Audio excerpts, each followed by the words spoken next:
सांग माने ये जो कलरा गछटी देखुना मु निज बाड़ी रे ऑर्गेनिक उपाय बड़ करी। आज मु आपण मानक सहित निश्चय शेयर करी। निज बाड़ी रे हो कि छात उपरे हो ग्रो बैग रे बा निज बाड़ी रे कलरा गछ को किपरि बड़ करिवे सेथिरु ढेर सारा फल अमल करि परिबे। आपण समस्त को मो चैनल फ्रेश फार्मिंग वर्ल्ड को स्वागत करुच्ची। आपण जदि मो चैनल नुआ अछंती चैनल को सब्सक्राइब कर दियंतु। आपण निज बाड़ी बगीचे हो कि छात उपरे हो क्यों क्यों गछ लगेबे आ किपरि लगेबे तार जत्न किपरि नेबे सब वीडियो पाई परिबे। कलरा गछ को घर छात उपरे हो नहले बालकोनी रे हो नहले निज बाड़ी रे भी हो ताकू लगाइबा बढ़ाइबा बहुत सहज। आसंतु आज मंजी लगाइबा ठारू कलरा तोलिबा पर्यंत कंप्लीट इन्फॉर्मेशन जानिबा। ये सब है कलरा मंजी। आपण मार्केट रो कलरा मंजी को किनी परिबे नहले ऑनलाइन रे मध्ये ऑर्डर करि परिबे। कलरा मंजी को सीधा सड़क माटी रे पोतिले ता 10 रु 12 दिन लगी जाए जर्मिनेट हवा पाई। सेथिपाई आपण कलरा मंजी को जदि पानी रे गोटे दिन बतुरेई देइकरी तापरे ता गोटे टिश्यू पेपर नहले कॉटन कपड़ा भितरे छाणिकरी गुड़े देबे। देखिबे 2 रु 3 दिन भितरे सेथिरे गजा आसी जाइतबो। नचेत आपण गोटे रु 2 दिन टिश्यू पेपर नहले कॉटन कपड़ा रे गुड़ेई रखिला परे ताको माटी रे पोति देबे। देखिबे चतुर्थ दिन बेलको सेथिरे गजा आसी जाइथिबो। आपण ये कलरा मंजी को मार्च मास शेष बेलू ना एप्रिल मास आरंभ बेलू भी लगे पारे। जदि आपण एपर्यंत कलरा मंजी को लगे ना जल्दी जाइए लगातु। देखु यहीपरि भाव में गोटे गोटे कर टिश्यू पेपर कलरा मंजी को खेल देवे आ टिश्यू पेपर उपर आउ गोटे पेपर को भल भाव रखिकी गुड़े देवे जमी भितर मॉइस्चरटा रहे। जदि देखिए से सुखी आसला तादे हल्का हल्का पानी स्प्रे करदे। मात्र 2 दिन यहीपरि कलापर देखिए गजा आसीज।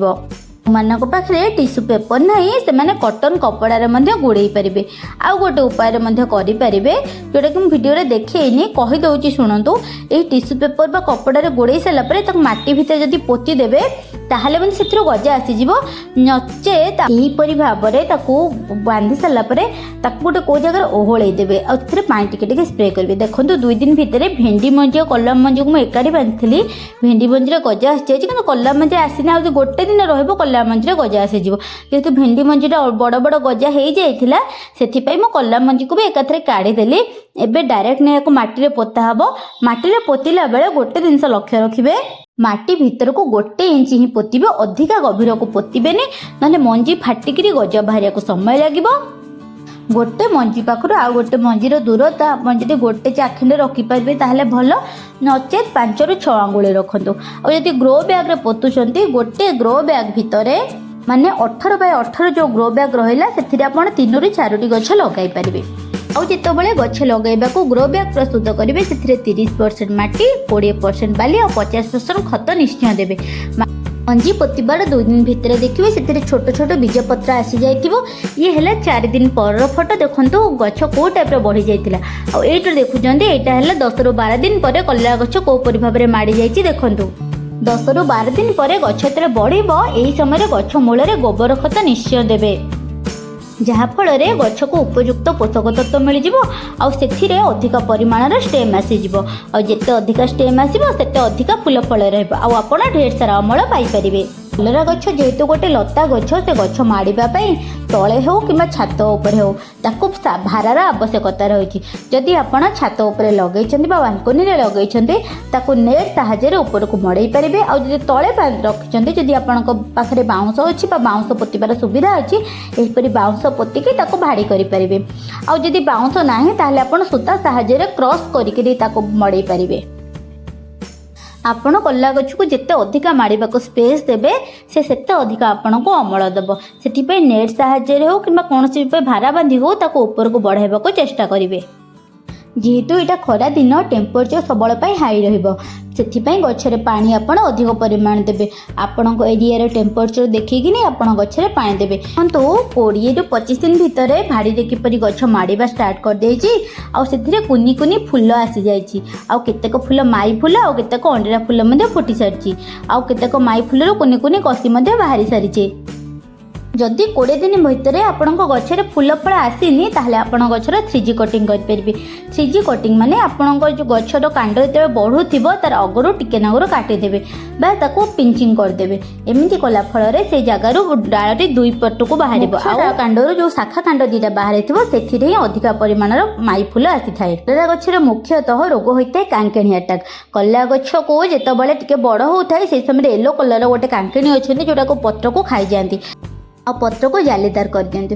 आपण एथिपे गोटे केमिकल व्यवहार करें नचेत ऑर्गेनिक वे में व्यवहार करें। आगे केमिकल कथा कहूँ तापर ऑर्गेनिक औषध कथा कहबी। एटा है विक्टर, एटा गोटे पॉइजन औषध। एटा को आपण पानी रे मिसेइकरी 5 लीटर पानी रे टोटल एतिकी बोतल विष को मिसेइकरी जदि गछरे स्प्रे करदेबे गछरे कोनोसी कांकेणी कि कोनोसी पोकजोक बसिबे नाही। आपण एहीपरि कौन विष औषध बा केमिकल औषध गछरे स्प्रे कला बेले यथेष्ट सावधानता अवलंबन करेंगे। हाथ मुह को भल भाव में बांधे। बोतल एहीपरि पानी रे मिसेइकरी स्प्रे पाई गोटे मिलुछि मेसीन, एहीपरि मेसीन ने पुरेइकरी स्प्रे करदेबे जहाँफल आपण हाथ में कौन विष औषध लगे। औषध स्प्रे कर सारा पर हाथ को भल भाव में परिष्कार करेंगे और मुहरे मास्क तो निहाती लगे। यही स्प्रेटा सबू गार्डेन पाखे रहा निहाती आवश्यक। केवल औषध नुह आप जिते पानी भी स्प्रे करेंगे। ए स्प्रे कले गछर पत्र सब फ्रेश रही। यहीपरि केमिकल दबाक चाहिए ताहले पाउंसरे हल्का ग्रामासिन गोलेकरी गछ उपर पत्र उपर एमती छिंची देबे ताफल कांकेणी अटैक रु मध्य रक्षा पाई परिबे। एहीपरि केमिकल औषध स्प्रे करिवार 5 दिन भितर गछर कोनोसी फूल बा फल किंबा पत्र छिंडेबेनी खाइबा पई। केमिकल स्प्रे कला पर 5 दिन पर्यंत फल को गछरे छाड़देवे तापर गछरु फल तोलिकी खाई पारिबे। कलेरा गछरे साधारणतः 2 प्रकार फूल होइते, गोटे है मेल फूल आ गोटे है फीमेल फूल। जदि आपण गछरे फूल रहुनी से समय आपण गछ मूल गोबर खत नहले कदली चोपार खत दे पारिबे। देखंतु 30 दिन भितर आम गछरे फल को टाइप हो जाइए। एबे फल सब हार्वेस्ट करिया पय मध्ये रेडी हो गलानी। आज गछर मु 2टी कलरा तोड़ी। ए प्रत्येक दिन गोटे हो कि 2टा हो कि ताठू अधिका कलरा मिल जाव। आपण भी निज बाड़ी में यहीपरि कलरा गछ लगे बड़ करूँ। हाँ आउ गोटे जिनस कहूँ जदि आप कलरा गछर मूल पत्र हलदिया पड़ जाऊँगी सेटा गोटे नॉर्मल कथा, तापे एते टेंशन नबा आवश्यकता ना। आपण जो गछ बड़ होउची ता मूल पत्र दी येलो कलर अच्छी ताहले से पत्र को छिंडा दियंतु। आपण गछरे कोनोसी कांकेणी हो बुढ़ियाड़े हो अधिका खेती करि नांती से पर्यंत आपण कोनोसी भी केमिकल जिनस गछरे स्प्रे करंतु नाही। सबले ऑर्गेनिक उपाय रे फल बड़ करिकि तोलिबाको चेष्टा करंतु। मो प्रथम हार्वेस्ट तो पाई गली। आपण माने केबे पाउछंदी आपणको प्रथम हार्वेस्ट कमेंट सेक्शन में निश्चय जणेबे। आउ हाँ चैनल को सब्सक्राइब करी बेल आइकन को बजेबा को जमा भी भूलिबेनी।